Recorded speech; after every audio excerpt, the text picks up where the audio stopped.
Do?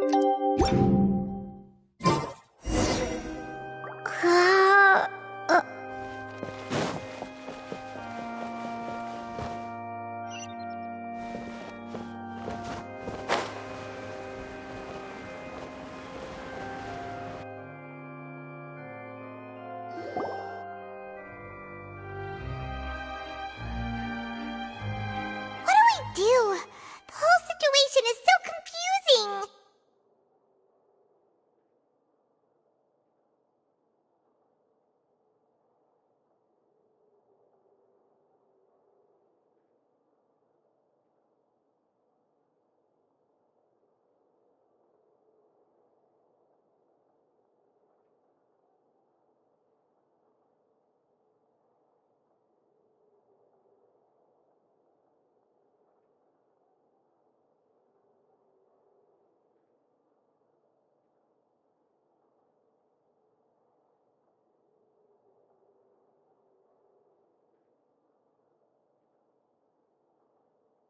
Good plan!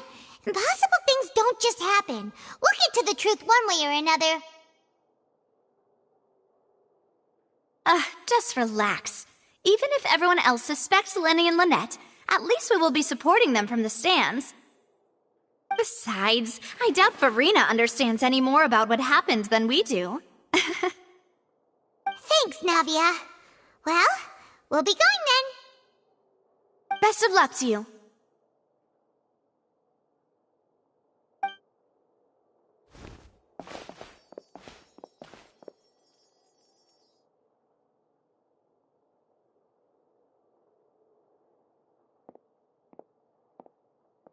Finally, you're back. Well, how did your investigation go? To be honest, you might be disappointed. No. We're already very grateful that you were willing to help. Well now, don't you all look disappointed. Don't tell me that your investigation came up empty-handed. That was to be expected, of course. The guilty can never produce proof of their innocence. But don't let that stop you.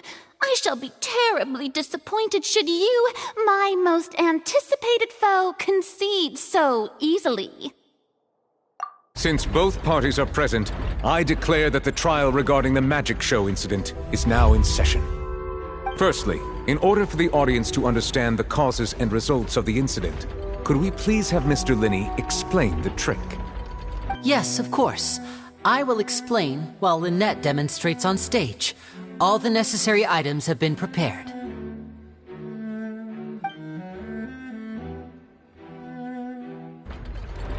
Thank you, Mr. Linney. In that case, I take your statement to be that you ran to and remained hidden within the magic box in the audience stands once the trick began, and thus could not have committed the crime. Is this correct? Yes, that's correct, Your Honor.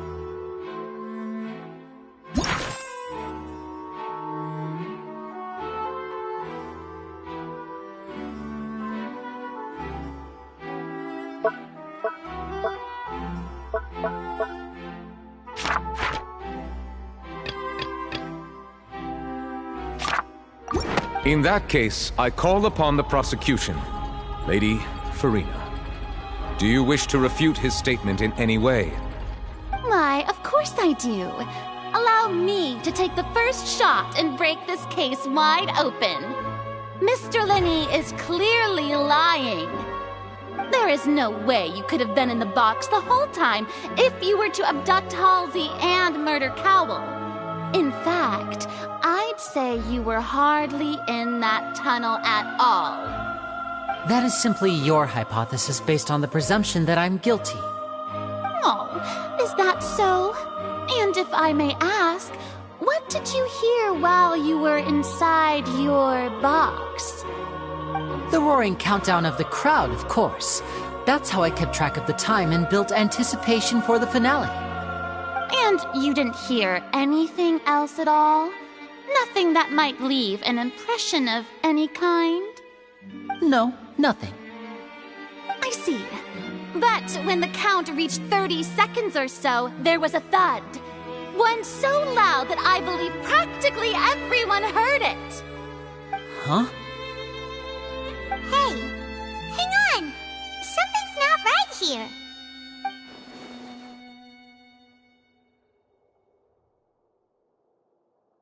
Yeah, I'm sure he could have heard a noise that loud from inside the box. I was right by the box and I definitely heard the thud.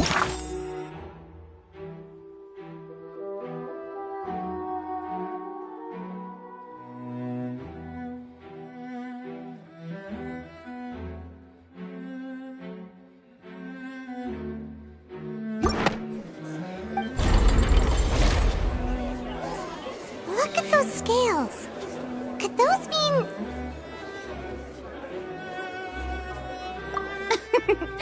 Well then, ladies and gentlemen, allow me to use the words of the magician himself. You never know what can happen in the blink of an eye. Indeed, it seems his alibi can also collapse in the blink of an eye. Of course, I have armed myself to do far more than smash your alibi. Confidence cannot go unfounded, and my foundations are rock solid. Tell me, aren't you and Lynette actually from the House of the Hearth? The House of the Hearth?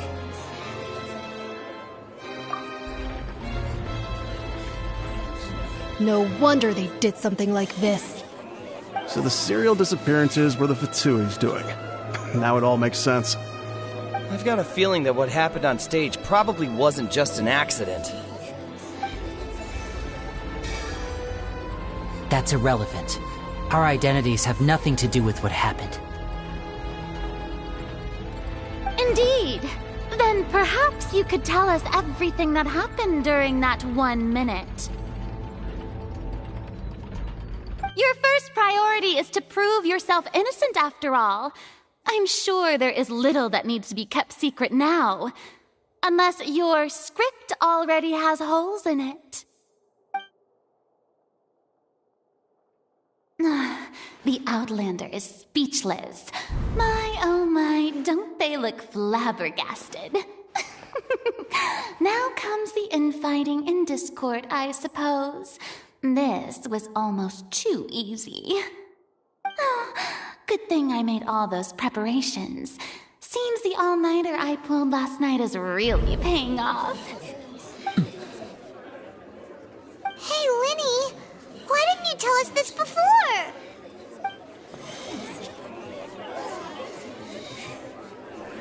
Order! Order!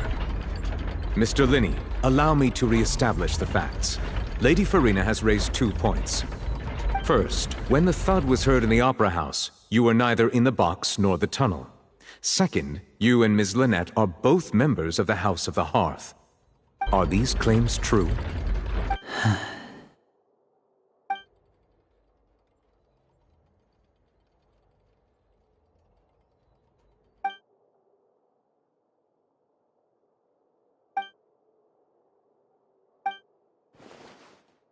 Please answer my question, Mr. Linney.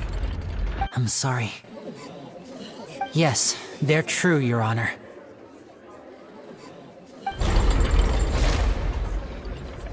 I knew it! Well, that's it. We might as well move on to the sentencing already. What should we do now? Granted.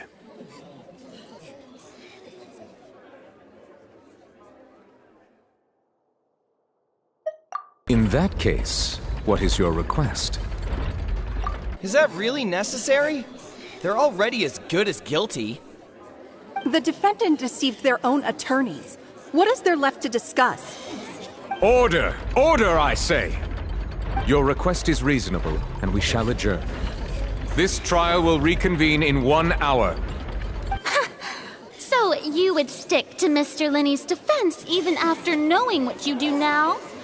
You certainly have more professionalism than I thought. In that case, my dear audience, let's allow the joy of victory to steep for a little while longer.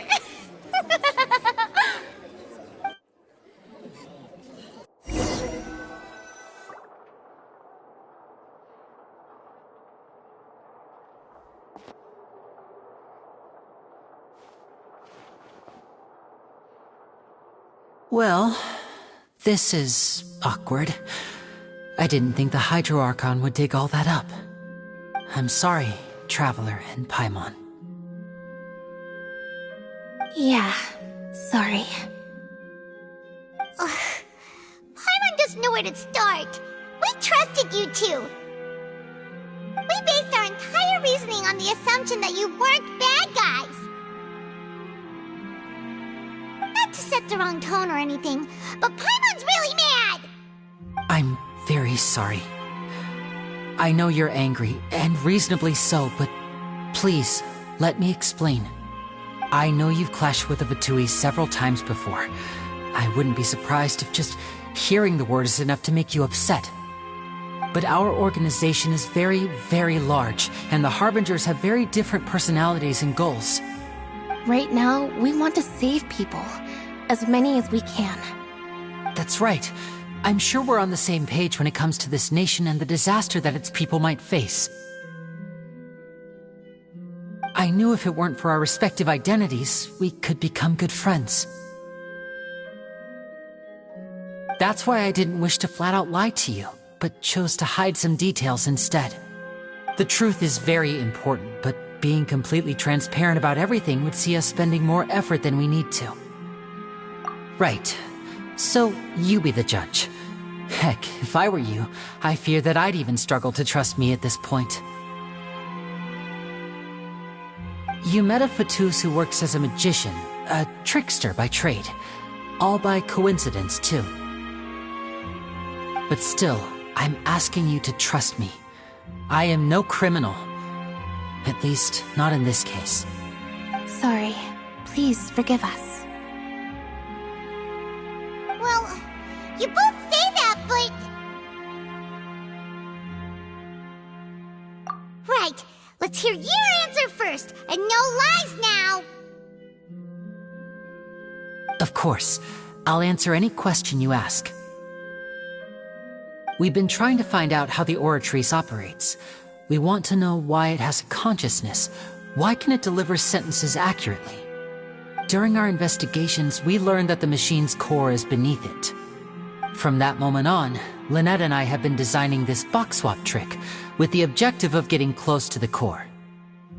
Is that why you needed a whole minute? That's right. In truth, the audience would take about 75 seconds to count down from 60, while I would only need 15 to get to the opposite box. So, after jumping into the tunnel, I accessed the Opera House basement via the vent, and went to investigate the room in which the core is stored. That air vent was created during the construction of the tunnel specifically to execute this step. Well, nothing. As soon as I reached that room and was about to investigate, I heard someone's voice. Which should have been impossible, of course. I was quite certain that I was the only one in the room. That voice seemed to recognize me and tried to speak to me. I chose to err on the side of caution and retreated the way I came. On the way back, I saw the broken vase and the clothes on the ground, but the countdown was almost finished, so there wasn't time to give it any thought. After that, the homicide occurred just as you saw.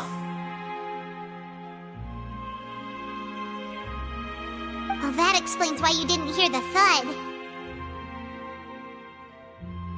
Because of that prophecy I told you about, of course. We must know all we can about this nation's secrets in order to deal with that prophesized crisis. That's the only way we can save everyone. So, there you have it. The whole truth. I swear, I didn't hide anything from you this time. It was never my wish to proceed under this cloud of mistrust either. But like I said earlier, you can be the judge. If you want to leave because you don't trust the Fatui, there's nothing I can do to stop you. Well, Traveler, you decide.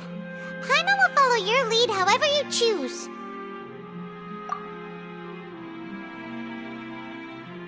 Okay, thank you. Thanks for giving us a chance.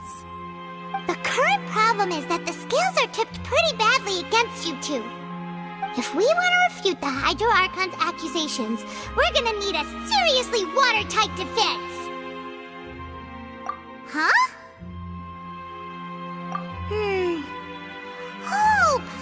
think she gets what you mean?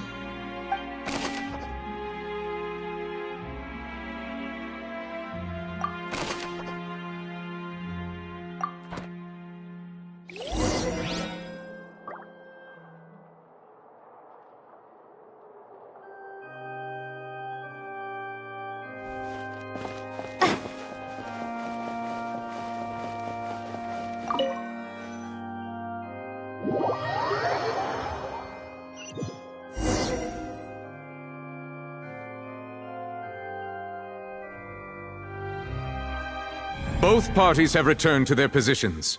Let us continue the trial. When last we left off, Mr. Linney acknowledged the new evidence presented by Lady Farina as fact. Therefore, Lady Farina may continue stating her reconstruction of the events. That took long enough. Now then, if everyone would lend me their attention. At this stage, let's revisit that scene from Linney's perspective.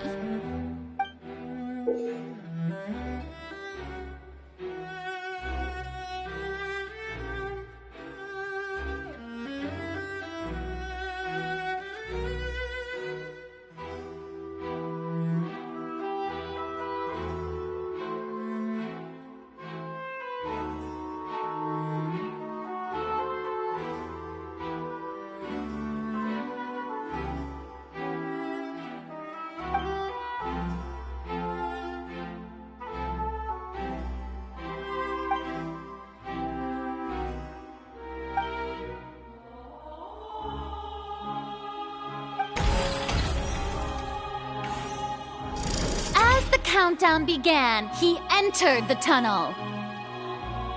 When the flatbed trolley passed, he opened the box and got into an altercation with Halsey, which caused the loud thud. He did not realize that this sound could be heard by everyone in the opera house, which is why he claimed earlier that he could not hear the sound.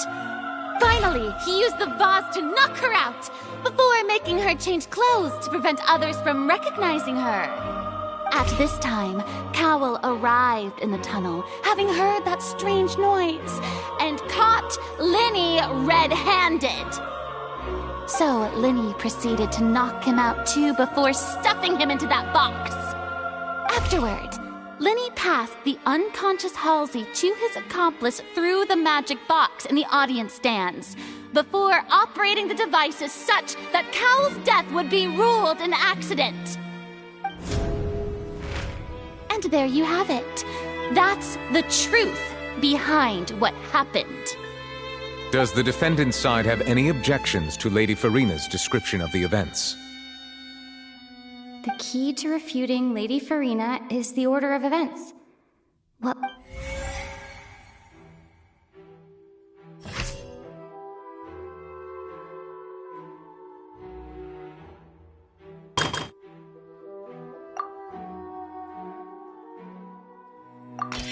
According to Linney, he left via the vent after entering the tunnel. He couldn't have had that altercation with Halsey.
Linny went to the room that contains the Oratrice's core. This is the actual truth.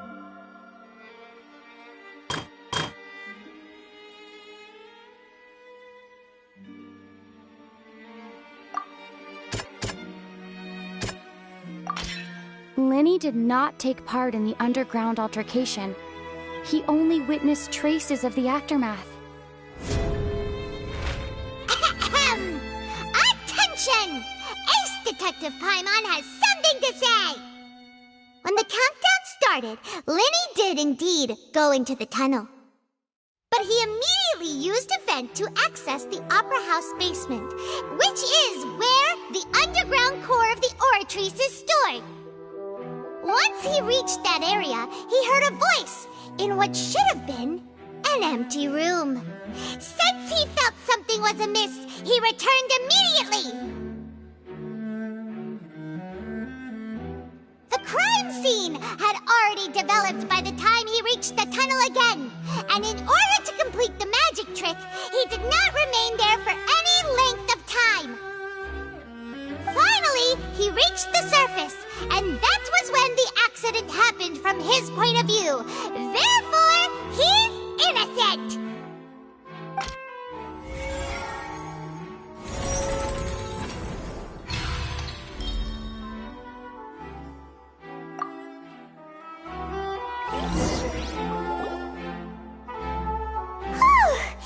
Paimon did it!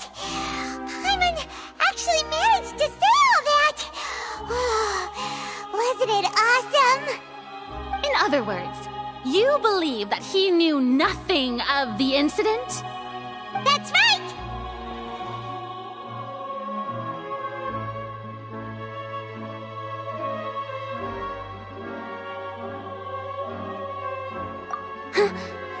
My reasoning?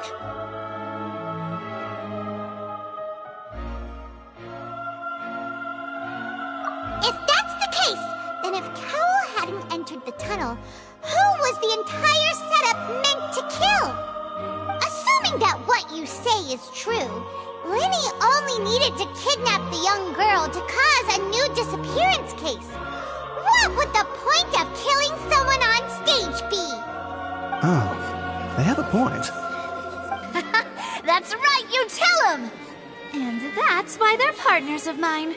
They've managed to turn things around. Oh, well, your denial is very strident, I'll give you that.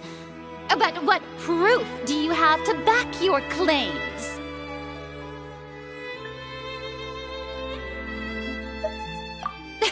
Of course I do. If he had been in the magic box the whole time, how could he have not heard that sound? Why do you ask? You're saying that he wasn't.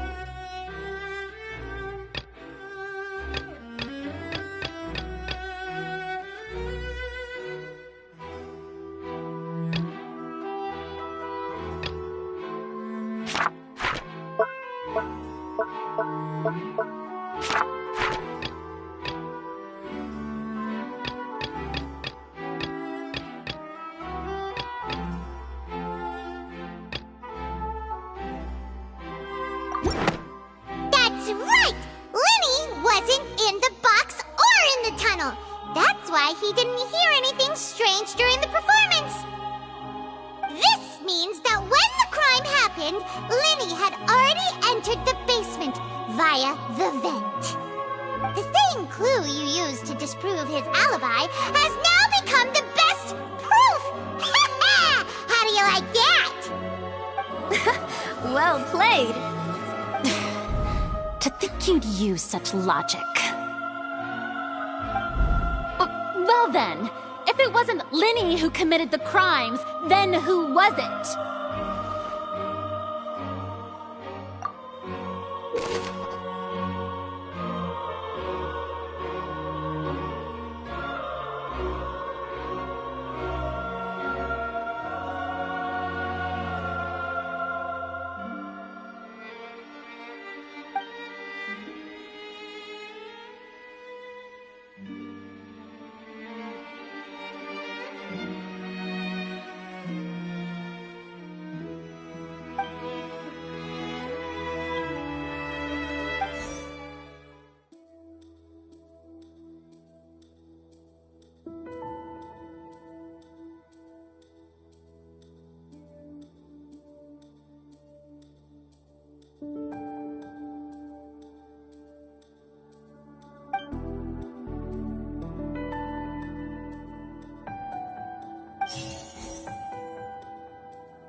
The deceased's name is Cowell, Linny's assistant. He would have been able to tamper with the equipment. Halsey is the missing person and an ordinary audience member. Or did she have her own scheme all along? Could there have been a third person involved? Is that really a possibility?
Halsey is the missing person and an ordinary audience member.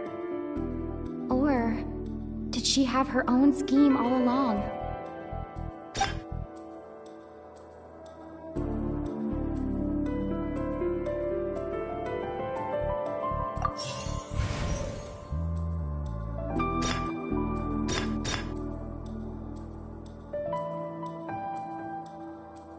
Could there have been a third person?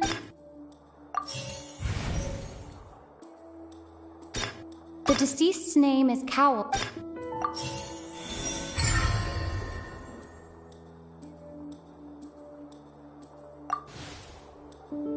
Huh? That can't be right. Are you serious? The killer was, in fact, Cowell, the deceased!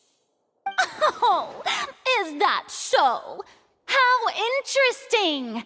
Let's hear your reasoning then. What I must do next is recreate the truth.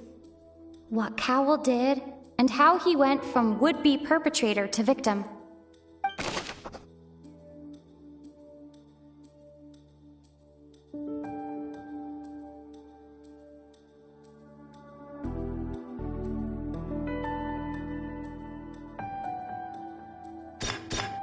No one entered or left the opera house through its entrances. So, where? The deceased's name is Cowell, Linny's assistant.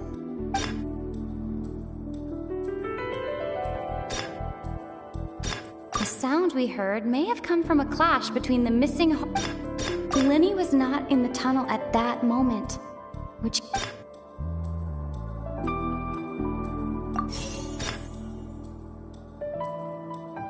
The sound we heard may have come from a.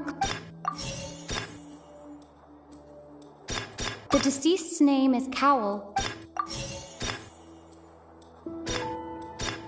It would have been tough for both people to fit into that vent. They would like. Halsey's clothing was in the tunnel. So there must have been some fear that she would attract attention. No one entered or left the opera house through its entrances.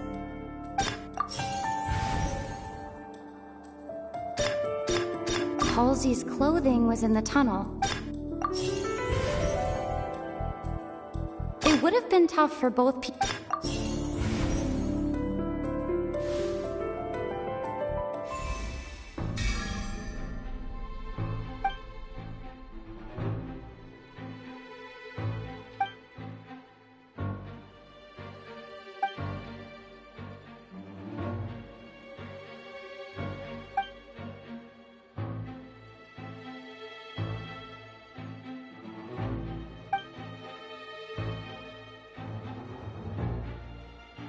What's wrong, Traveler? Are you still having trouble figuring things out? I see how it is. So this was all just a bluff. And here I thought you had something to show for it. But it seems you're still far from the truth. Look, since we're at a dead end, why not consider a different track? Just like the trick as it transpired, the end result must have been utterly different from the magician's initial design. If only we knew how Halsey disappeared. Well, that would be nice, but the tunnel only has 3 exits, and none of them seem very likely. And it's not like this is a magic trick where you can just make a real live person disappear. You know, like you did from that water tank, Lynette.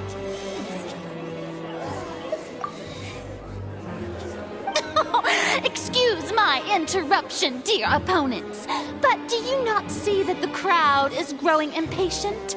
There is no greater sin in this opera house than an awkward delay in the performance.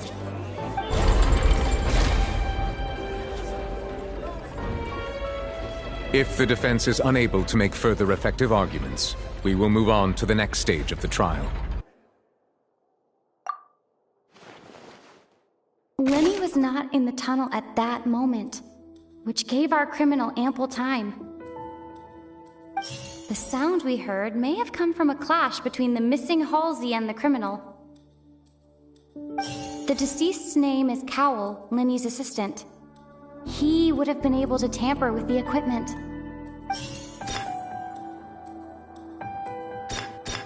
The vase was not broken by chance. It was used to cover important evidence. The water.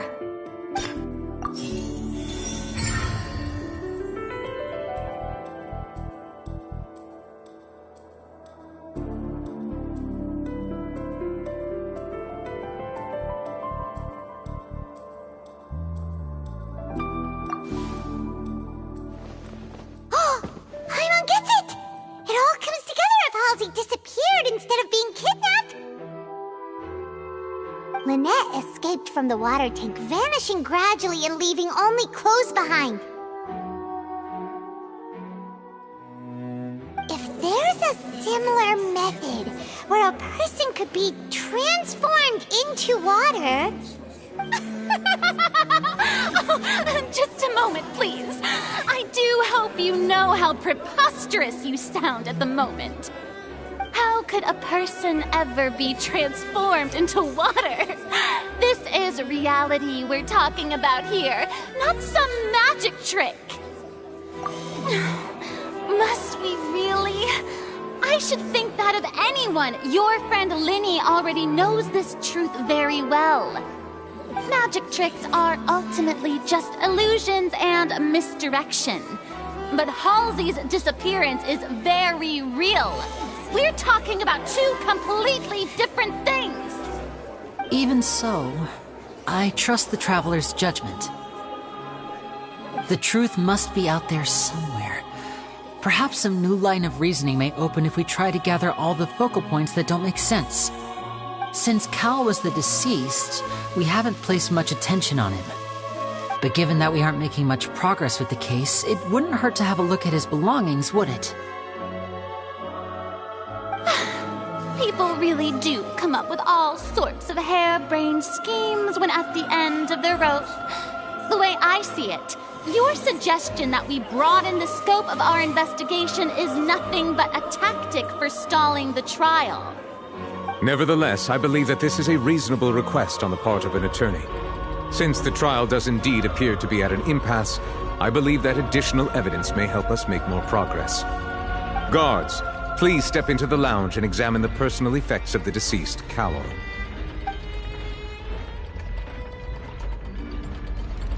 We are still examining the items, but we have already made critical progress that we feel must be shared with everyone post-haste. We discovered several test tubes of fluid within Cowell's baggage, each labeled separately. The notebook in his backpack claims that these fluids are water from the primordial sea. The primordial sea? The note's contents also indicate that Cowell belonged to an organization that sells illegal drugs and that he had an accomplice. The notebook has many entries concerning safe usage of these fluids, in which the keyword dissolve appears many times. One of these tubes was labeled Opera Epiclese, along with yesterday's date. It is empty. The notes also state that these dissolution properties work exclusively on people from Fontaine. It's likely that Halsey was chosen as some sort of test subject. As such, we believe that the defense's hypothesis is, in fact, supported by sufficient evidence. You've got to be kidding! People dissolving into water? Could something so ridiculous actually be true? Wait a moment. This reminds me of a certain prophecy, but it's just a coincidence, isn't it? If people can become water, does that mean that the water tank's real use was as a means to hide water stains? And if Cowl was targeting that girl... Wait just a minute. Could that mean... You two, with me, quick! Demoiselle, wait! What about your partners? Let's go. Just trust me. Order! Order! It is undeniable that further examination of the deceased's personal effects has yielded some surprising results, but we cannot yet verify the veracity of these clues. Still, let us assume that these clues are indeed authentic, albeit with the understanding that Ms. Halsey has yet to be found. Guards, please continue examining the items along these lines. Mr. Linney, it appears your hypothesis is supported by the evidence, so please continue speaking. Of course. Thank you, Your Honor. If we uphold this hypothesis, I believe that many of this case's seemingly unrelated clues can be connected together. Right! Like the metal hook! That one didn't make sense at all. Let's think about this. Cowell's methods must have something to do with that water from the primordial sea.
The deceased's name is Cowell, Linny's assistant.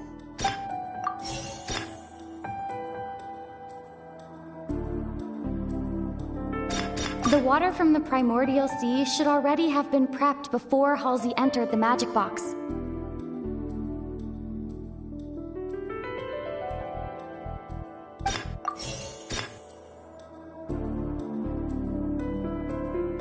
Now it seems like the hook rope was not meant for another magic trick, but was instead Lynette was in the magic box on stage I remember there was something else within the inner layer of that box.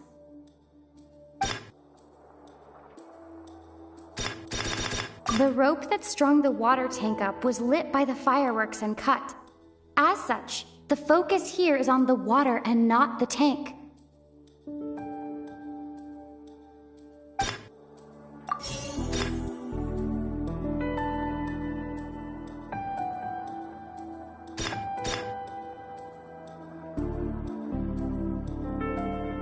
Now it seems like the hook rope was not meant for another magic trick, but was instead some form of triggering mechanism.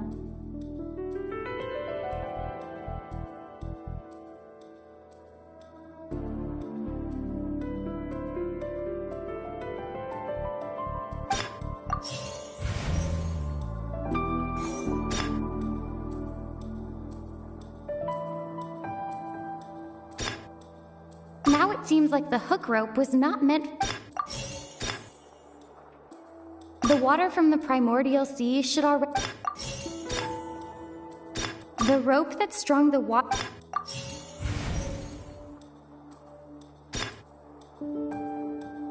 I remember there was something.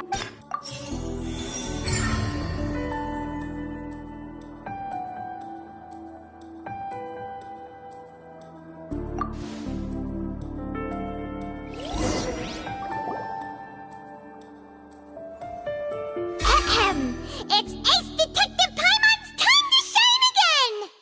In the original plan, Cowell would tamper with the water tank rope and the number selector securing his target. When the magic box containing Halsey was lowered, the metal hook would retract gradually and pierce the balloon at the top of the box. When the balloon attached to the box popped, the water from the primordial seed inside it would pour down and dissolve Halsey. Afterward, Cowell would enter the tunnel and break the flower vase to conceal the water inside the tunnel, with the remaining evidence being covered up by the water tank on stage.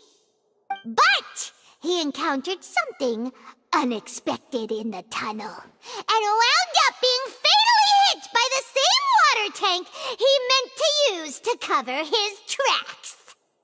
Huh. That does make sense. That actually links together a lot of the more confusing pieces of evidence.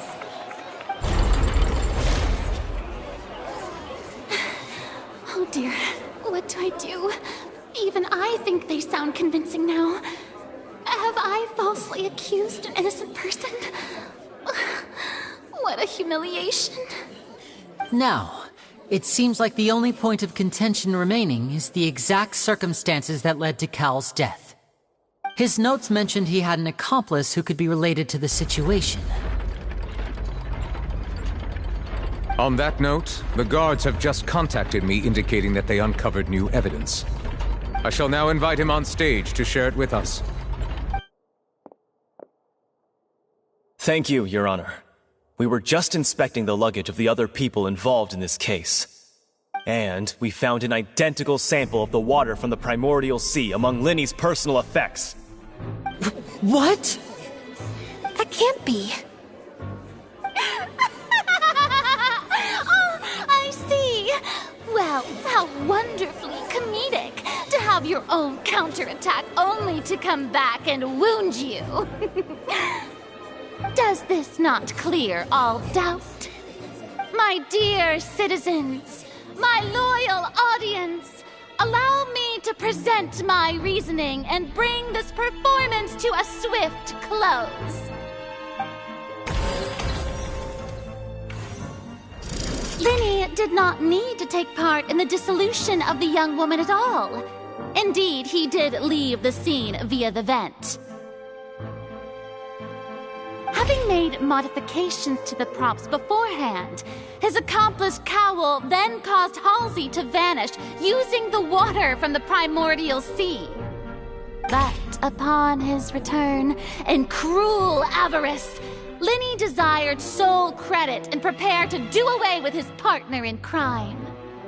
Ultimately, he knocked Cowell out, and the tool meant to cover the crime up also became a murder weapon. Now, as much as I regret having come to such a viciously straightforward conclusion, it does seem that the famed Fatui is quite the cold-blooded and ruthless organization.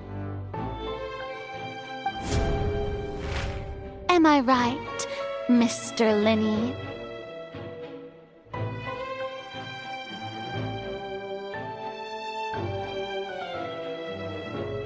We've used up all the evidence we collected. There's no way for us to make a rebuttal here.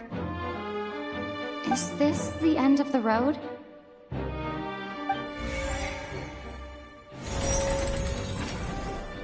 Oh no! Paimon can't think of anything either. It doesn't look like there's any way around this.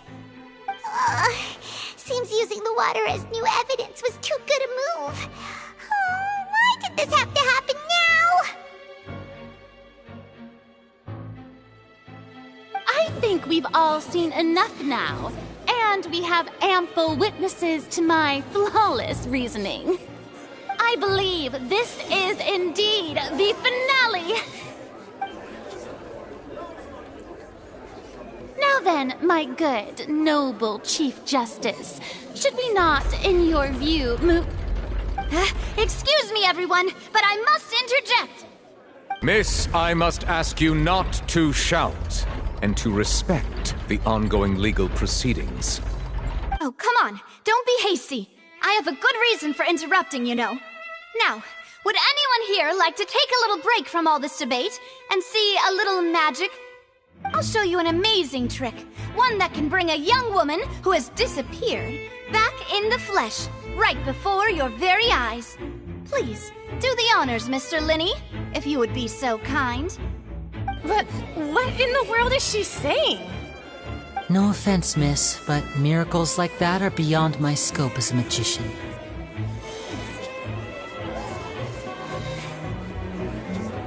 Come on now, don't be silly. Magic is all about misdirection, isn't it? It often conceals the truth while presenting a fascinating illusion. But once everyone believes the illusion, can't magic reveal the truth to them once again? And wouldn't such a trick be the most marvelous finale to today's performance? Come on, Linny and Lynette, give it another go. Don't worry. Spina di Rasula has made the necessary arrangements on your behalf. But, as the magic makers and stars of the show, I think I should leave the final performance to you. I understand.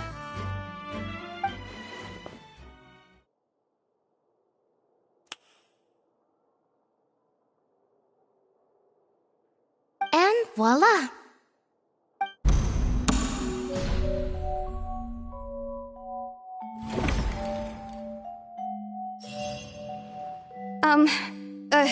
Sorry for the interruption.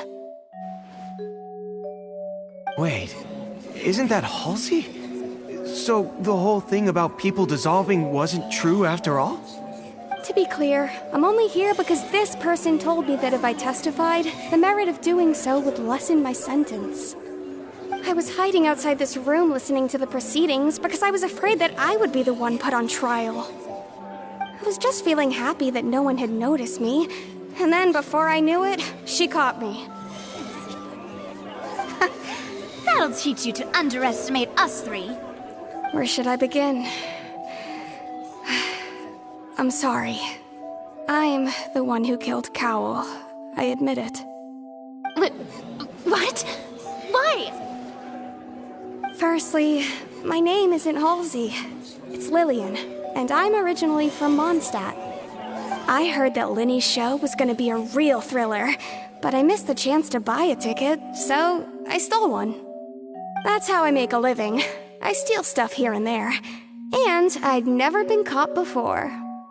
But I was noticed at the harbor a few days ago, and I barely got away. Lenny was the one who caught me in the act. Hey, no wonder you look familiar. So you were the thief! Lenny even mentioned that you were pretty skilled. Well, and I thought that would have been the end of it, but then the number selector chose me. He even mentioned the Fortress of Meripede. That's a prison, isn't it? So you can imagine how shocked I was. I thought he was onto me for sure. So I played along with the show while looking for an opening to flee. But then I got water poured on me for no reason, and then someone jumped into the tunnel to nab me. I wasn't going to take that lying down, so I knocked him out and stuffed him into the box. There was nowhere to run from there, though, so I had to change my clothes and hide in a box containing performance costumes. I slipped out after the first guard arrived at the scene and continued hiding inside the opera house. Can a person even hide in there?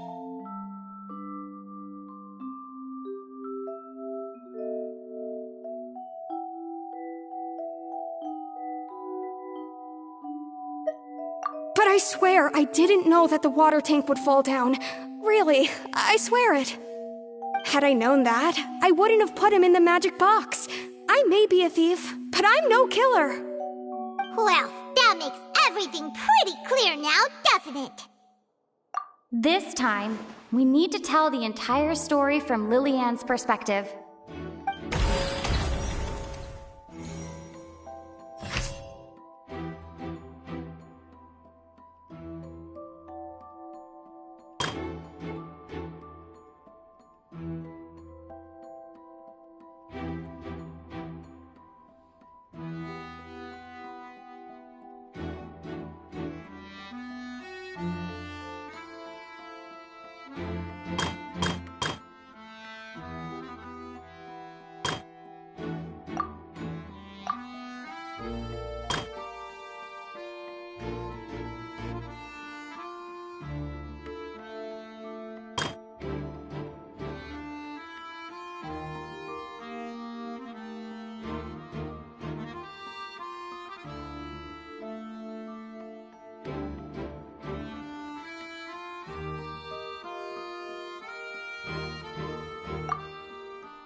The strange sound wasn't from a fight.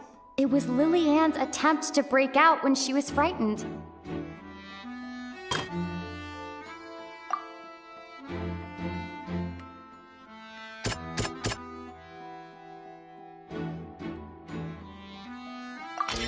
The flower vase was not broken to cover anything up, but was smashed during the struggle between Lily-Ann and Cowl.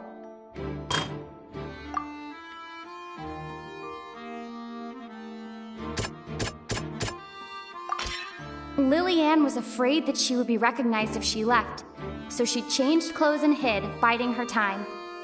Just what one might expect of an experienced thief.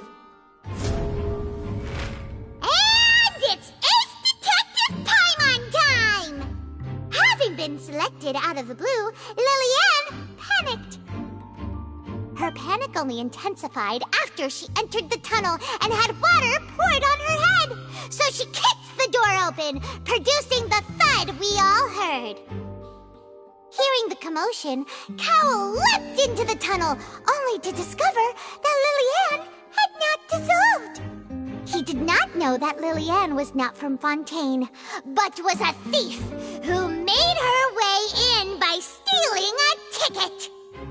Mistakenly believing that the water from the primordial sea needed time to take effect, he tried to force Lily-Ann back into the box.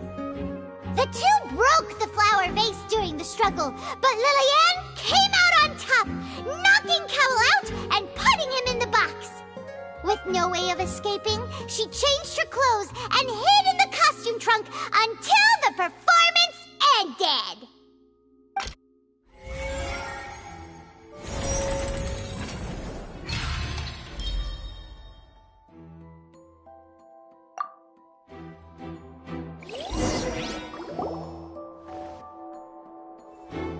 She knew that she would have to go through guard inspection if she tried to leave afterward. So, she has been trapped in the Opera House these last 2 days. She had already become desperately hungry by the time we were chatting over macarons. So, she swiped 2 of them right under our noses. Talk about a sneaky thief. At this point, all the events that happened in the tunnel have now come to light. Ah, so that's the whole story. Bravo! Bravo! Now then, Lady Farina, do you wish to speak against the defense's statements? Please answer the question, Lady Farina. Also, if I may add, the trial has not yet ended. As such, I request that the prosecution not leave the room before the proceedings have concluded. What? Are you reading my mind now? No, I have no further arguments. I admit defeat. But really, could you at least have left me with some dignity? Wow, look at that! She's like a deflated balloon now. If there are no objections, then as the Chief Justice of Fontaine, I shall once again repeat the full sequence of events. The actual perpetrator of the serial disappearances, Cowl, selected his next victim from the audience reservation list. With some modifications to the selector, he could ensure that the pre-selected young woman would be chosen. To cover up any evidence while committing the deed, Cowl thought of allowing the water tank to fall, which would conceal the water left behind after the young woman was dissolved. He also tampered with the rope suspending the water tank, using the fireworks at the end of the performance to cause the tank to drop and hide the watermarks. He poured the water from the primordial sea into a balloon during the preparation of the magic box and stuck it to the box's lid. Finally, he passed the prepared hook on a rope through the gap in the magic box's door when bringing the young woman to said box. When the magic trick officially began, the box containing the woman was lowered into the tunnel, tightening the hook rope and bursting the balloon containing the water. If all had gone to plan, the young woman would be dissolved at this time. However, Lily-Ann was not from Fontaine, and thus fled the box with a loud noise. Realizing that there was trouble, Cowl entered the tunnel and met Lily-Ann, thinking that the waters had not yet taken effect. he decided to proceed. However, his opponent was more capable than he thought, and he was overcome, knocked unconscious, and placed into the magic box, and thus became his own final victim. Lillian, according to her own statements, then changed clothes and hid until the performance ended, before hiding in other parts of the opera house. As for Linny, he was in the underground structures within the opera house, and was thus ignorant of these happenings. From this reconstruction of events, we can conclude that Linny, the accused, is in fact innocent. While there is much in Linny and Lillian's conduct that should still be investigated separately, this case, at least, can be handed over to the Oratrice to make the final decision.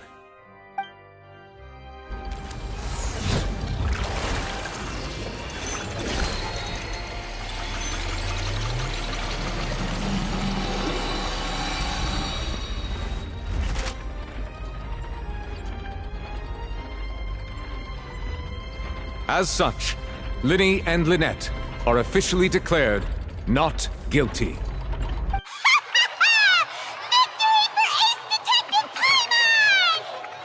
Great work, partners. Thank you all. Thank you so much. Next, I think we deserve an explanation, Guard Vaughn. How did you find the water from the primordial sea in Linny's baggage? Right! Your discovery caused me to make a serious mistake, you know. Or was that not a discovery, but false evidence that you dare to bring before this court? I suspect that the accomplice mentioned in Cowell's notes was not Linny, but you, yes?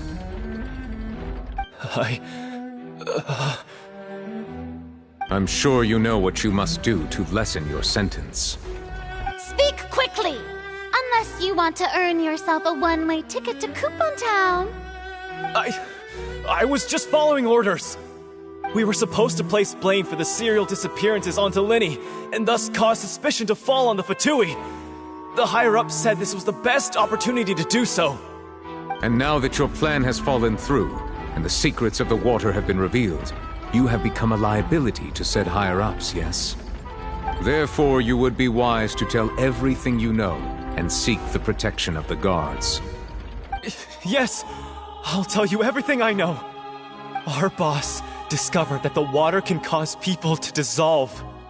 It can also be made into a potion, which when extremely diluted, can cause people to experience unforgettable exhilaration. We've been in this business for a while now, and have made decent more off it. The disappearances were also the boss's idea. I mean, this is the boss we're talking about.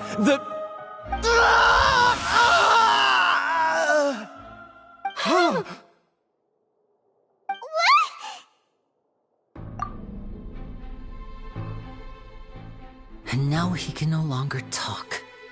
Such ruthlessness. I shouldn't have expected any less of them. An outrageous act. All present, please submit to inspection immediately.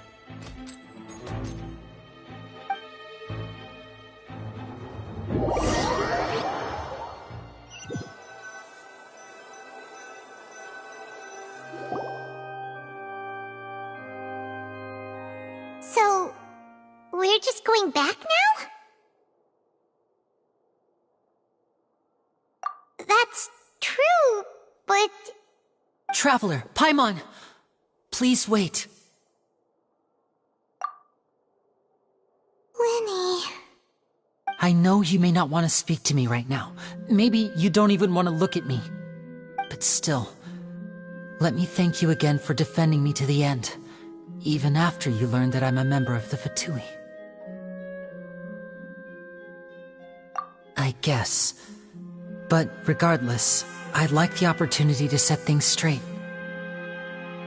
I didn't approach you with any ulterior motives or ill intent. I've spoken to you as myself, just plain Linny this entire time. As for why I'm a Fatus, it's because the goals of the House of the Hearth align with those of an orphan like me. That's all. That was how Father, who you might know as the Knave, approached recruiting us back then too. The Knave? one who controls the House of the Hearth? She's your father? That's right.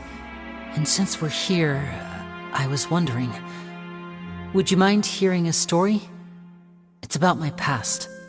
Back when our parents first died, Lynette and I were left wandering the streets. To survive, I took to surreptitiously observing an older street performer who did magic. It took me several days to figure out how he pulled off his amazing tricks. I took my sister through several streets until we found a crowded corner, and we began to perform magic tricks there.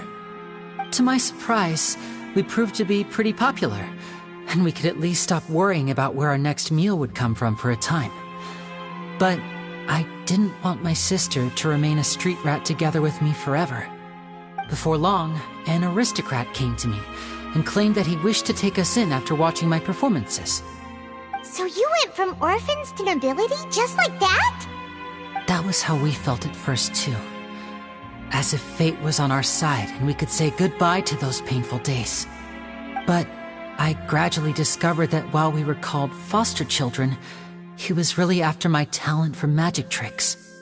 He would constantly take me to all sorts of banquets to garner attention, which he would then use to expand his social circles. That doesn't seem too bad either. Better than roaming the streets at any rate. It took a while for me to realize just how dark his heart really was. After one particular performance at a banquet, I discovered that Lynette was not on the same return vehicle as me. I waited a long time after we returned home, but she did not come back. I went to that noble's bedroom and asked him about her whereabouts. The answer he gave me was, she caught the eye of the most eminent person at the banquet, so I sent her over as a gift. I mean, you'll be able to perform your magic regardless of who your assistant is, yes? Oh no. So he was gonna... But wouldn't Fontaine's laws deal with such people? As far as outsiders are concerned, this is a relationship akin to adoption or foster care, and they have their ways of escaping the eye of the law. I managed to ferret out the location of the mansion of that so-called eminent person and hurried through the night. But by the time I leaped over the walls, avoided the guards, and made my way in, all I saw was the moonlit ground covered in blood, and the knave standing there in the darkness. So, she'd already taken care of that guy. That's right. She had rescued my sister before she could come to any harm, and had even discovered several girls hidden in a basement, all of them orphans.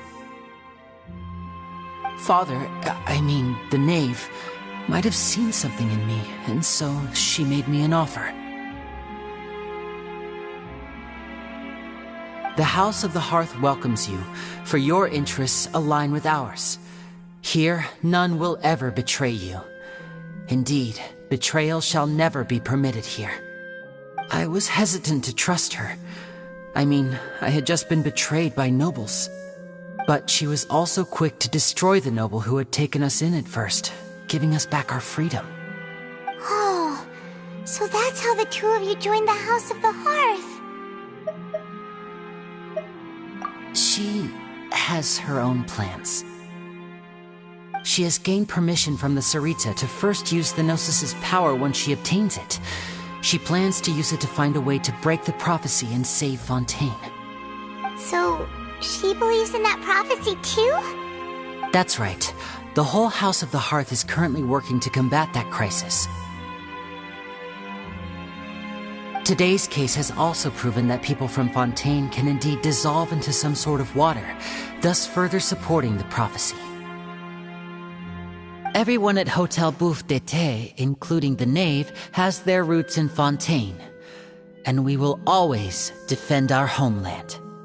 To us orphans, the only connection we have left to this world, apart from our family, is our homeland.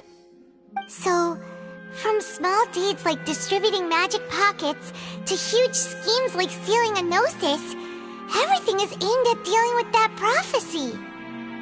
It's all right. I understand. The only thing I can do is relate all this to you, I just hope you can understand that even as a member of the House, I have never stopped making my own decisions, and that I believe what I'm doing is right. If you should need anything at all in the future, feel free to find me. I will do my best to help you, as plain Linny.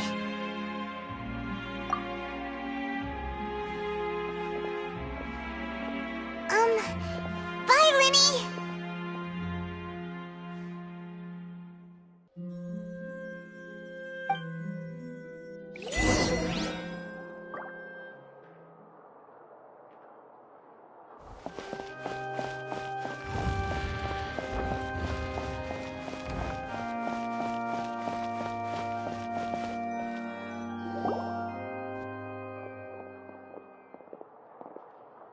Hey there!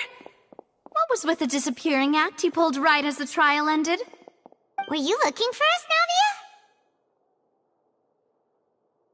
Navia? Well, this whole thing isn't exactly over, is it? I do feel that we're getting closer to solving the serial disappearances case, though. Don't you think so, too?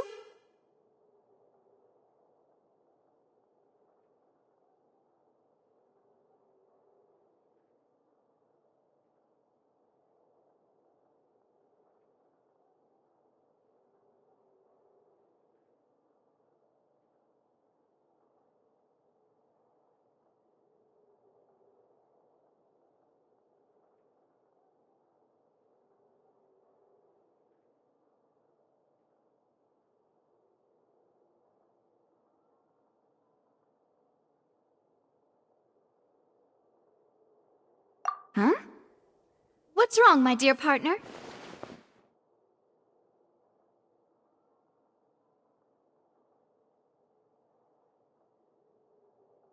Besides, are you sure we're the ones who can crack a case that's been cold for decades now? And given that there's new evidence from the trial, there should be a trail of breadcrumbs for the Hydro Archon's people to follow now, right? Ah. I see. Well, I won't lie. I'm a little shocked to hear that from you. But I suppose you are just travelers who have only arrived in Fontaine after all. Sorry. I might have been too presumptuous. Don't say that, Navia. Ah, and we were having so much fun investigating with you, too. It was like having new waters flowing into a stagnant mire, causing new hope to spring forth, and the reflection in the murk to become clearer. Sorry about that. I'm a bit prone to nostalgia. Don't mind me. Wait, shall we have a farewell meal? You know, to commemorate our time as partners? Huh? Do we really need to get that formal? Well, guess you really did treat us as partners, huh? Well, I'd just like to have a proper ending to every important memory. That way there are no regrets later. Anyway, it would just be a meal, so it shouldn't take up too much of your time.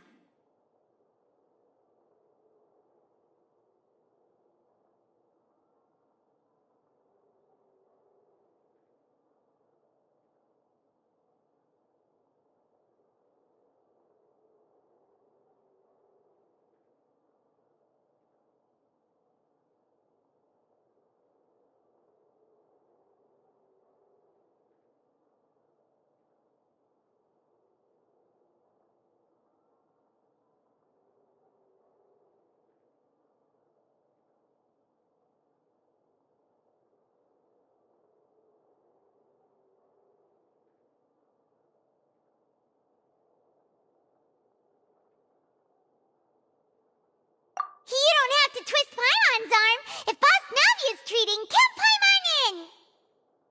Oh, wonderful! In that case, why don't we return to the court of Fontaine and head to the Hotel de Boer? I believe we'll make it just in time for dinner. All right then, let's have our farewell meal!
Ad Astra Abyssosk. Welcome to the Adventurers Guild. Thank you for completing today's commitment.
Pardon my discretion. Step on up. Let the magic... Wings of darkness, come, sever night from day.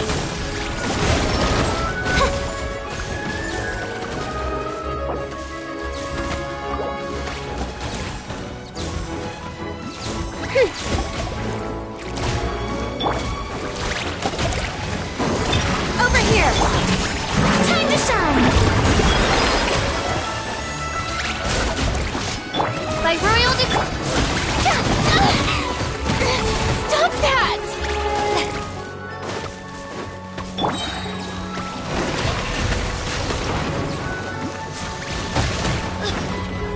Dost thou wish to witness my true power? Shower me with praise!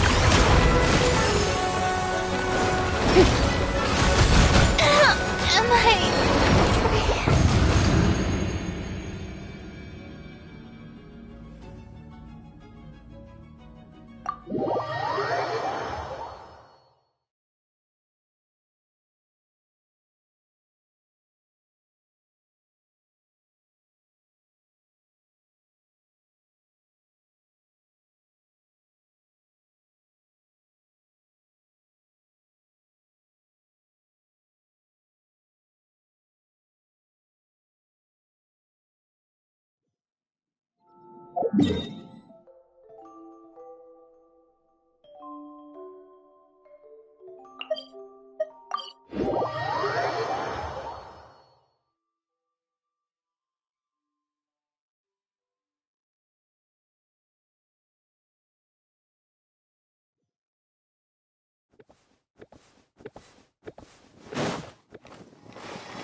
Entering standby mode.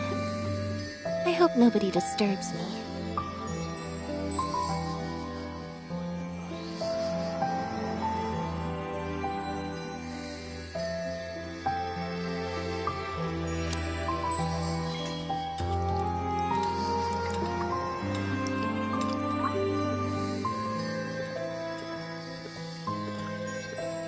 I hope the weather's nice like this tomorrow as well.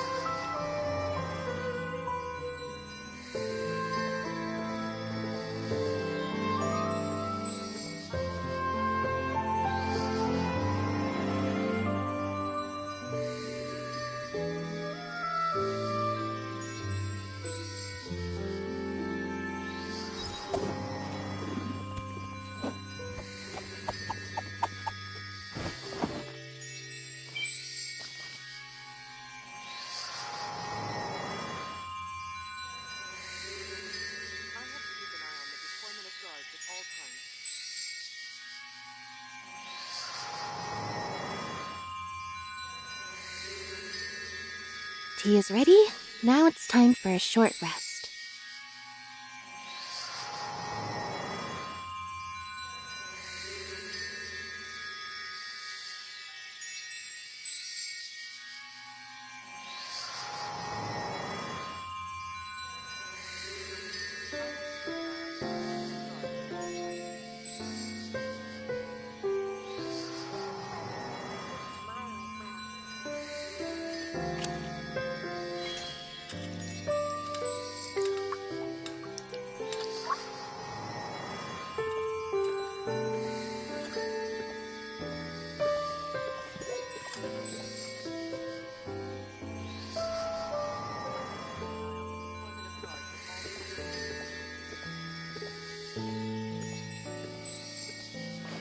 Weather's nice like this tomorrow as well.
flight!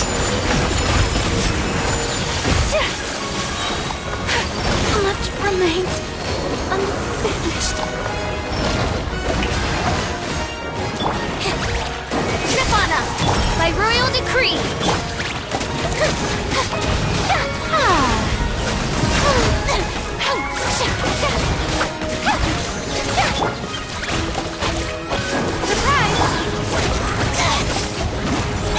Someone help me!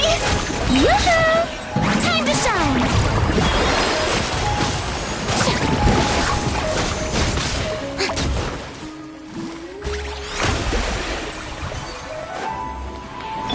Oz, how dare you!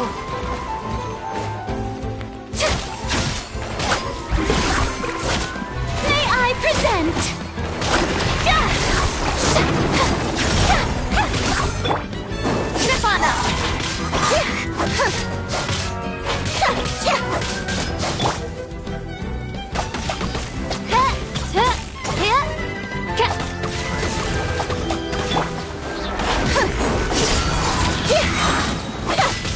Let the magic begin!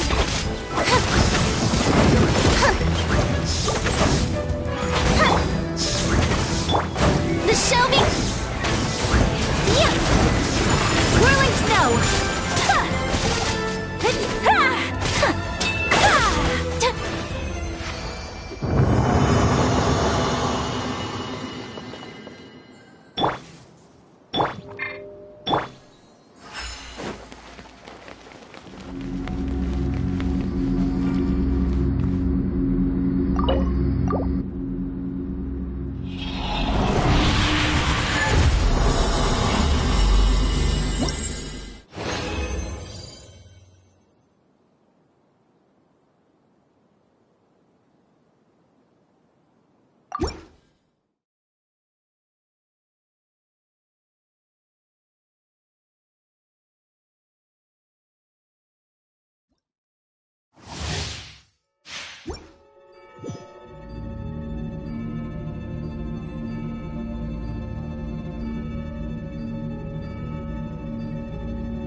Boring! Isn't there anything else more interesting to do?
Shadow Raven, let night fall! Whirling... Think of... Embrace the ice! Yeah!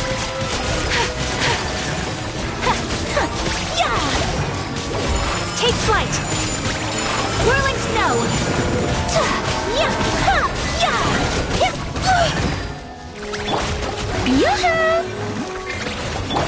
Over here! By royal decree! I summon thee!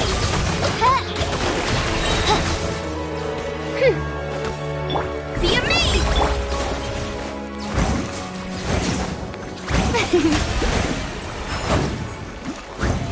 How brilliant! Surprise!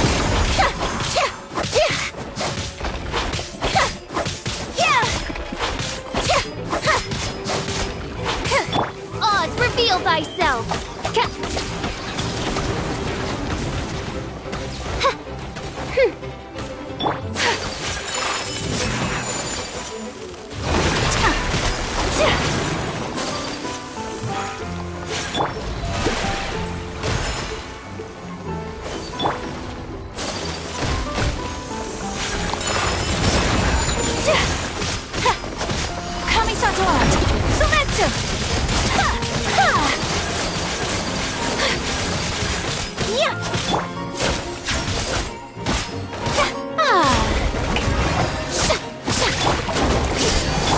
By royal... My apologies!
This opportunity is quite hard to come by. Well then, amuse me.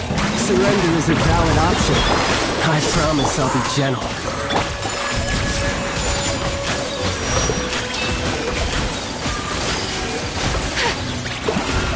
Not bad, not bad. Not bad. You've got a trick or two. My apologies. Raging tide!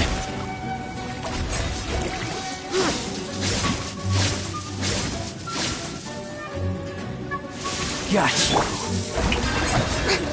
Break!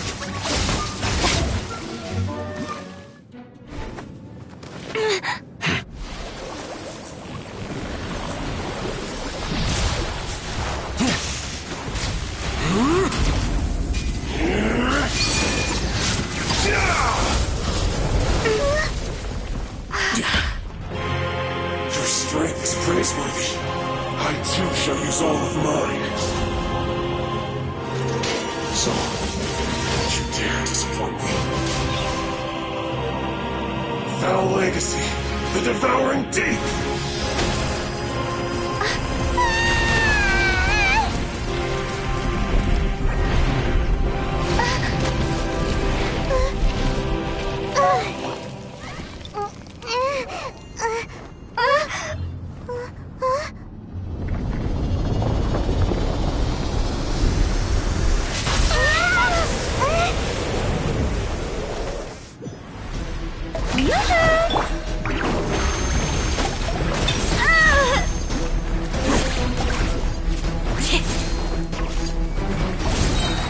Let the magic be.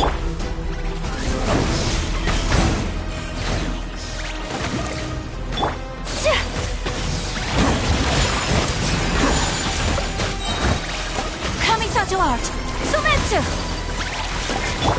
Let the world collide! Over here! Midnight Phantasmagoria!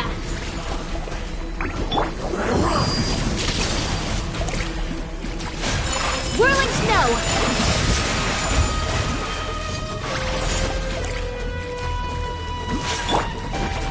By royal decree!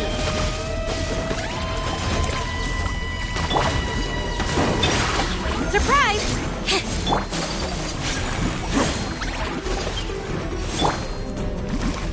Strike a pop! Pardon my indiscretion.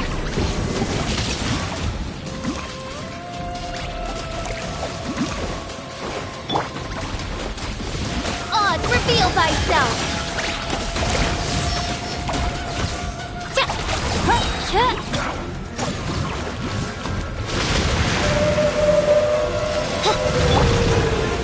Time to shine! Shower me with praise! Over here!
Yoo-hoo!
A blade embraces its duty, as a jeweler cherishes their gems.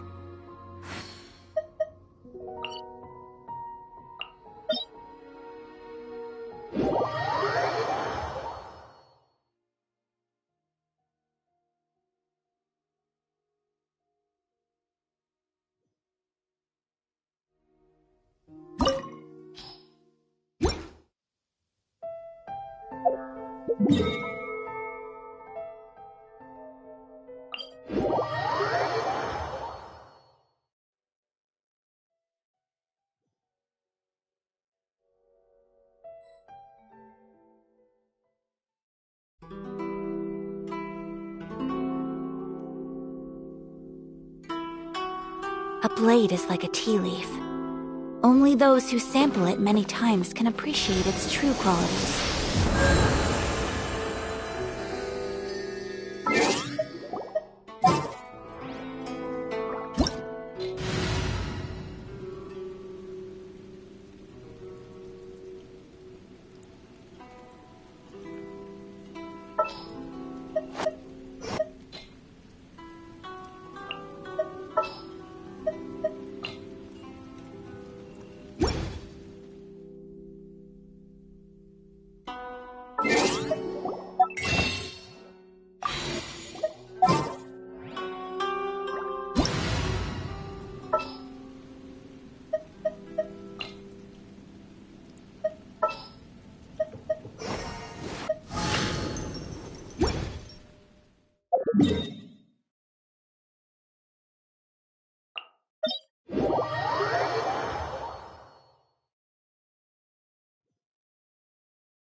Tea parties are a must for the well-mannered.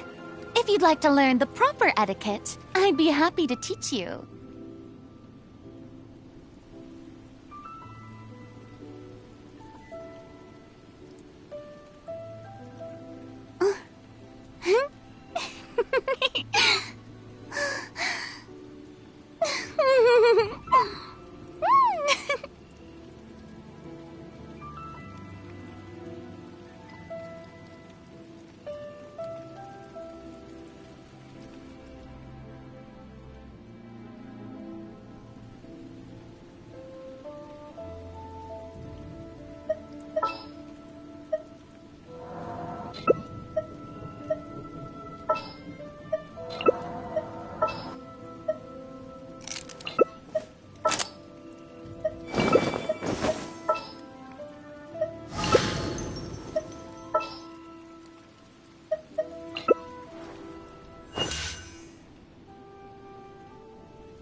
You're trembling.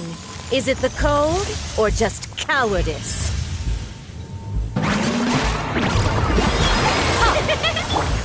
Surprise!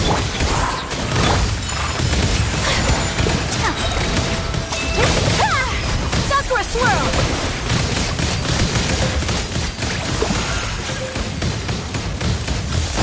So rude!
Shower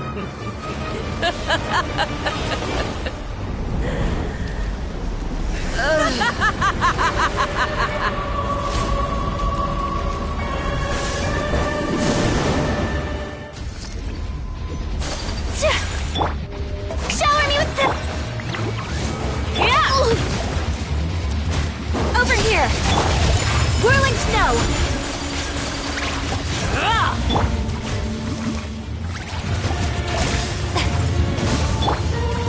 As you wish, mein Fräulein.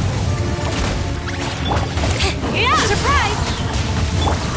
Strike a pose! Dance, my pretties! Embrace your searing reckoning! Time to shine!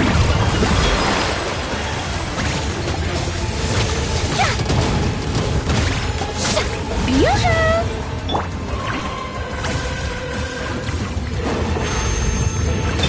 Step on up! Oh, this realm is no home for a princess.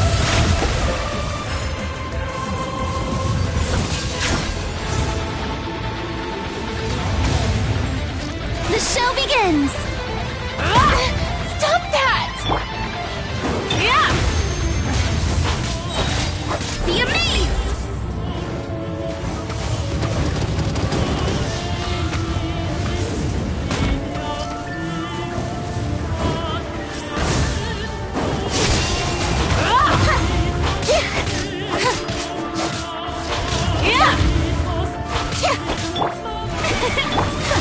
Take flight!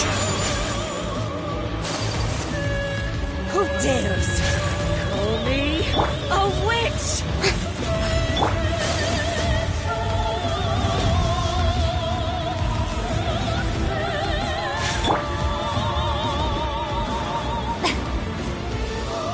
The show begins! Come, put up a fight!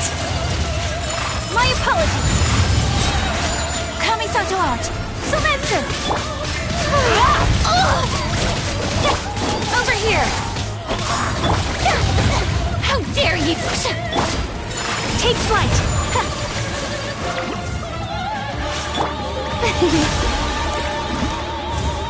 May I present? Must burn! Stop that!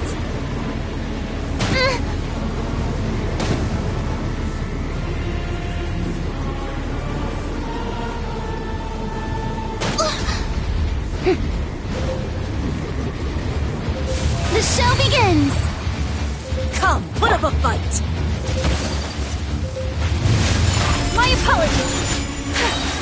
Not every wound will heal! Embrace the ice!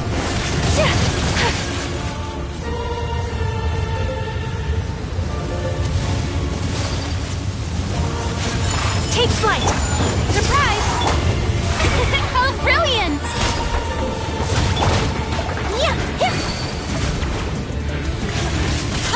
Whirling, I never asked for redemption. Never.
Boring! Isn't there anything else more interesting to do?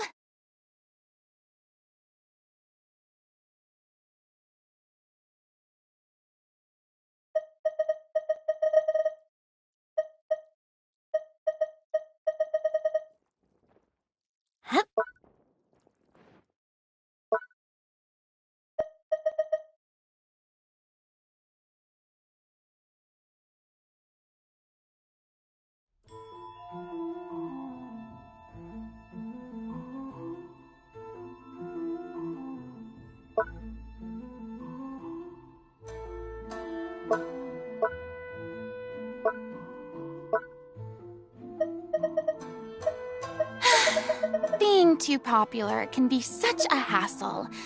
Who knew the people would adore me so much?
Tea parties are a must for the well-mannered. If you'd like to learn the proper etiquette, I'd be happy to teach you.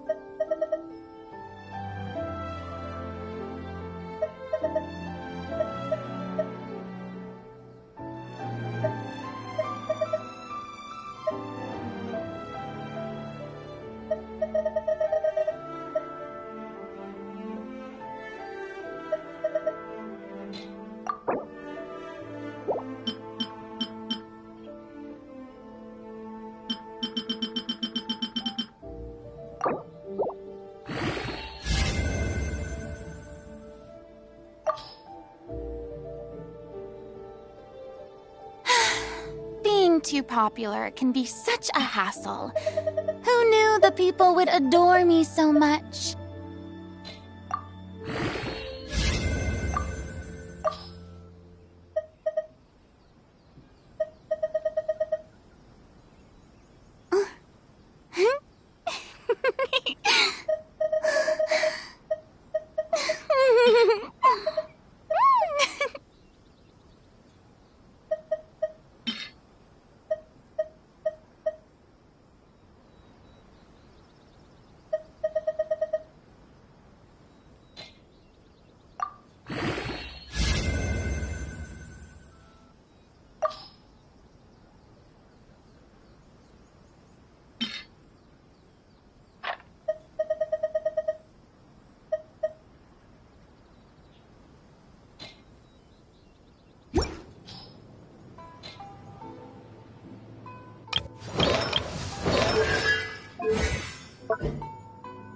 Tea parties are a must for the well-mannered.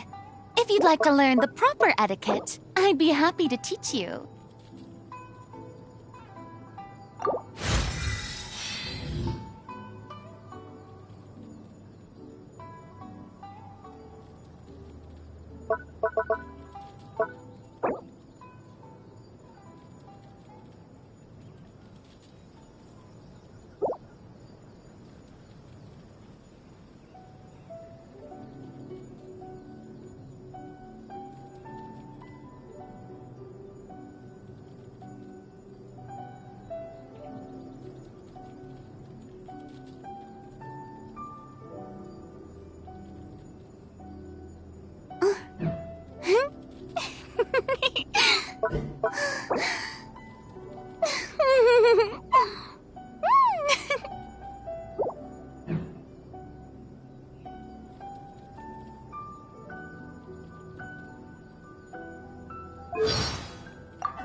My time with the Spina has taught me that carrying an unreliable weapon is worse than not carrying one at all. Water from the hot springs has magical powers to heal your body and soul.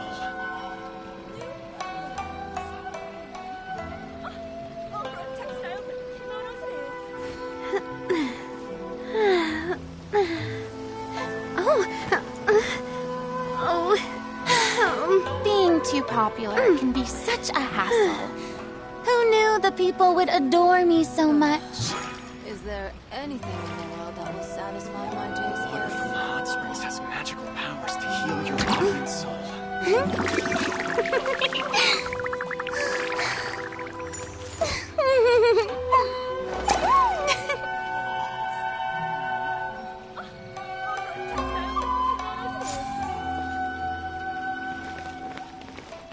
The show begins!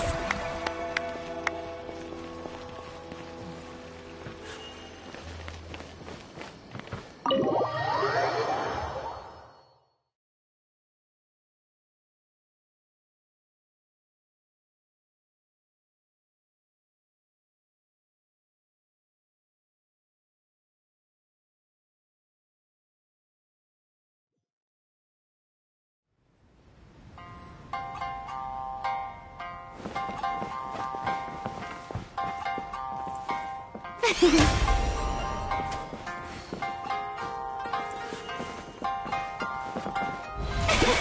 brilliant!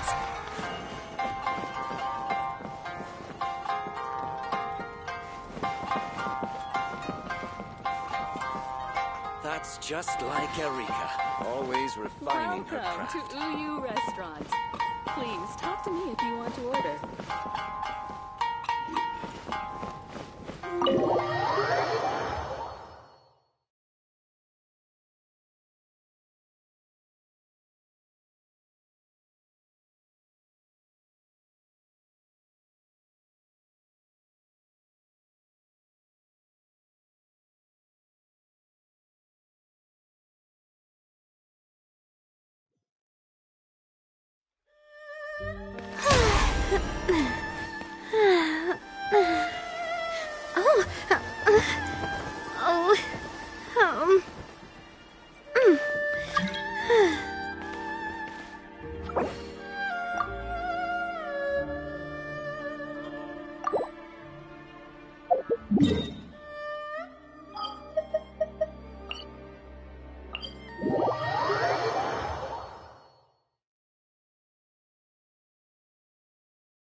I really want to go traveling.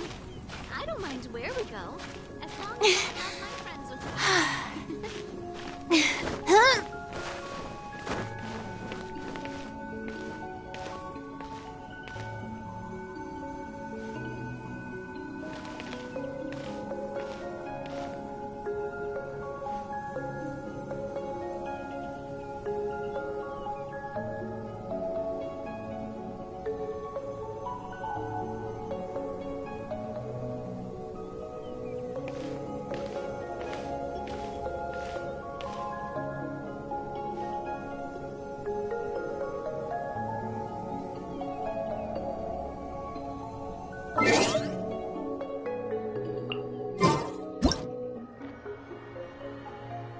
Tea parties are a must for the well-mannered.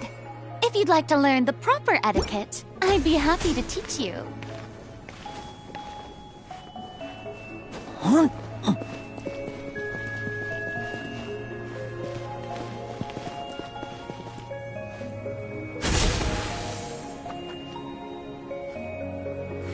The show begins!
This is no time for distractions. Seriously, you have a great magician standing right here.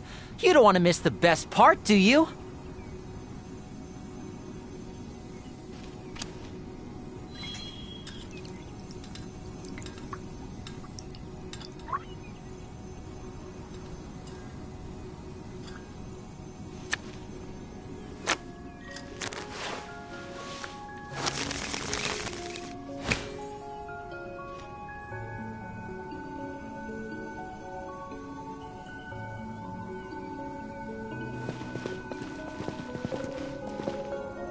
Seems Linny is saying some strange things again. It's really worrying.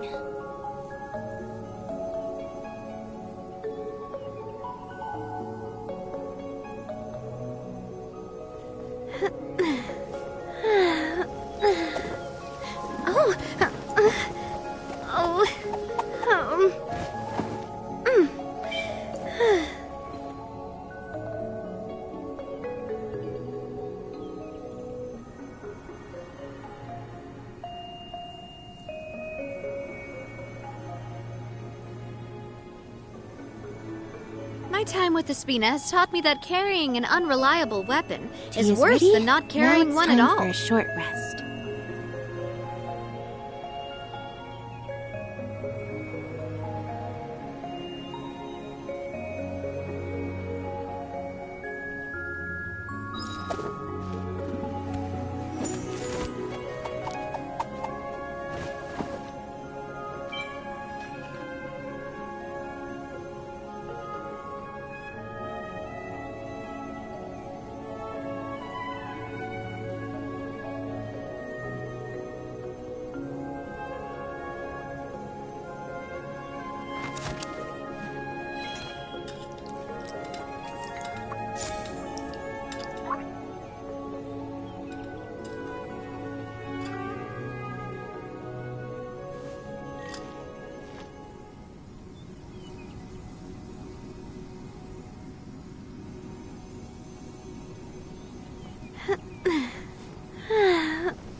saying some strange things again.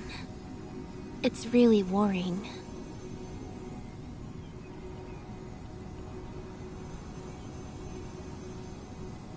I do love Spina di Rosula's logo. It was designed by my mother. Have you noticed how it's shaped like a heart?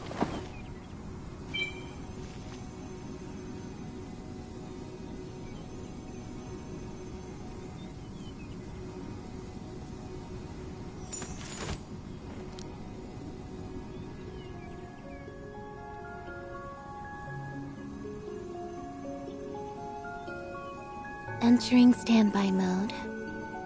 I hope nobody disturbs me.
We have put in...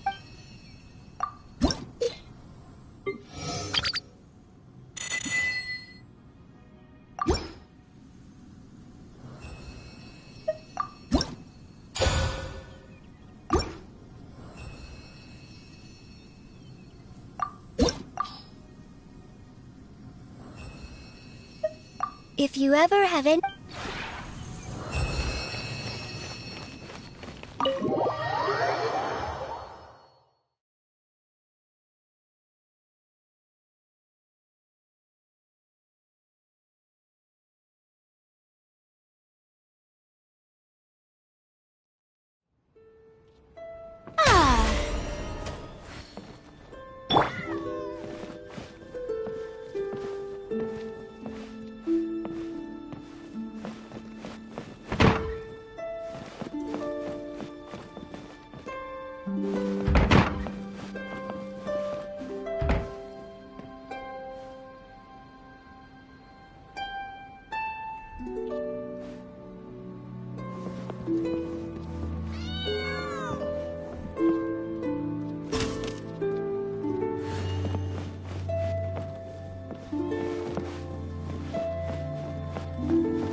My dear sister Lynette is doing right now.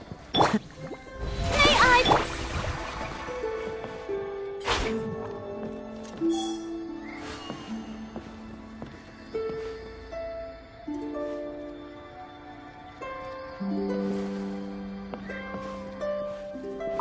Travel! Anything interesting you want to...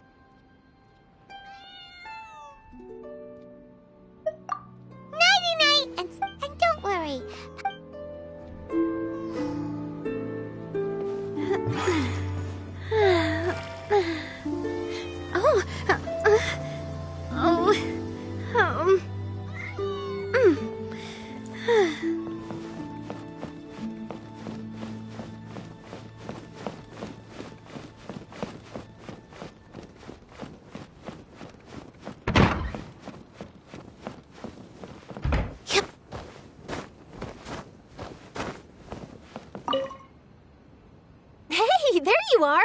I've taken a ton of photos. Sure. Anything you want to know about in particular?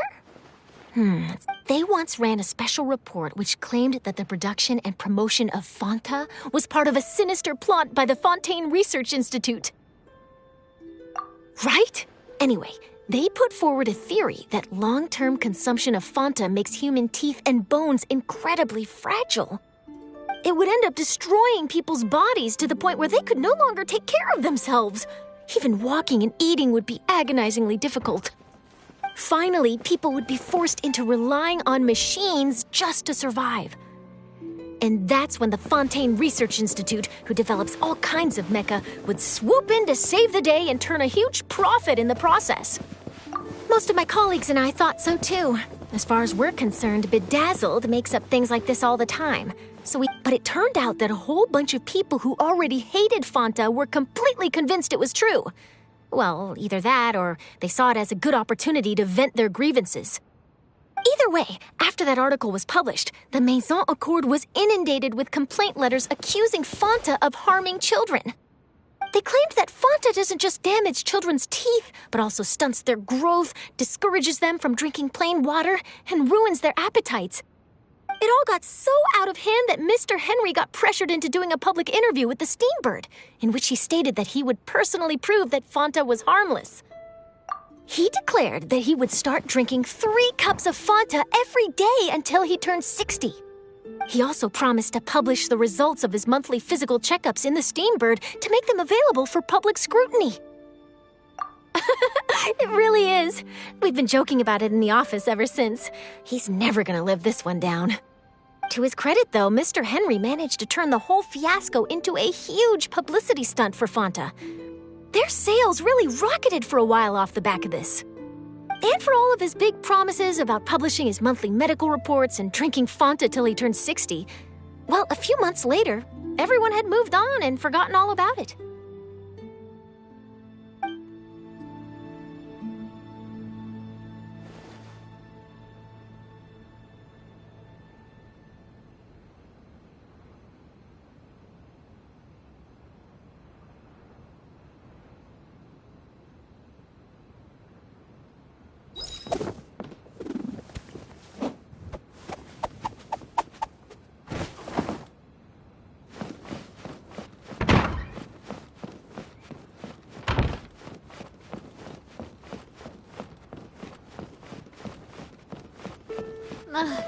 It's been a while. How have you been? That would be my pleasure. What would you like to discuss? The past. Then let us find a free day to take our time and talk. A millennium's worth of stories cannot be told in one moment. If you wish to be comfortable while listening, we'll need a pot of fine tea, 2 quality chairs, and a pleasing courtyard. Don't trouble yourself. This place will do just fine. We can sit down and take our time chatting. It's been a while. How have you been? That would be my pleasure. What would you like to discuss?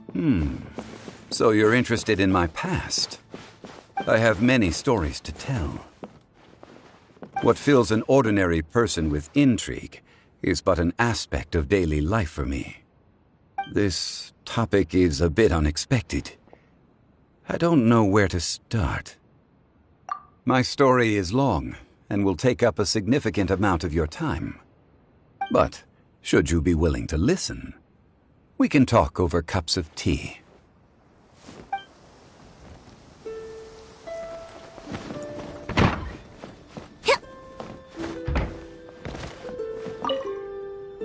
Hi there. Oh, seeing you so full of life puts my mind at rest.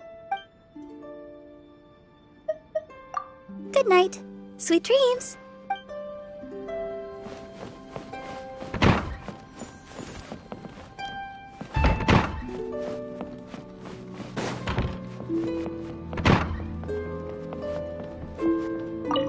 Hello. Thanks to you, my research is progressing smoothly. Oh, as long as there's a your home far exceeds my needs. Oh, I'd feel guilty to, but I greatly appreciate your kindness.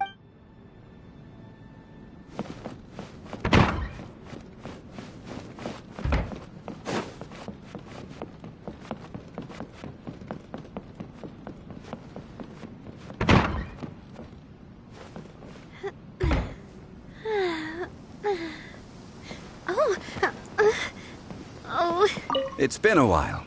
How have you been?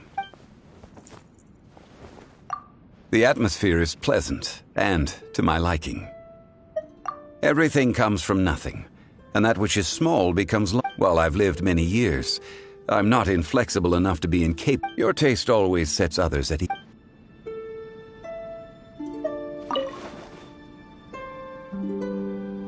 I do love Spina di Rosula's logo. It was designed by my mother. Have you noticed how it's shaped like a heart?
Surprise! Watch out!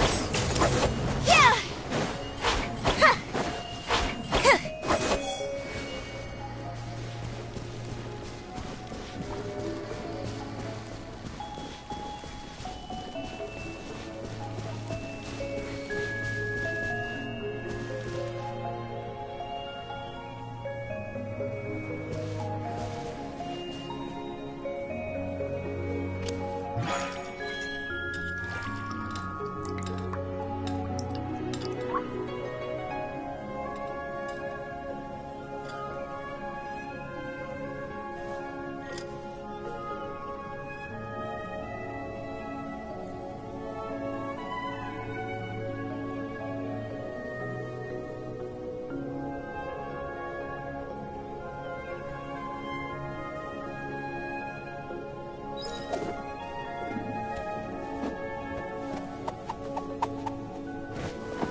Tea is ready.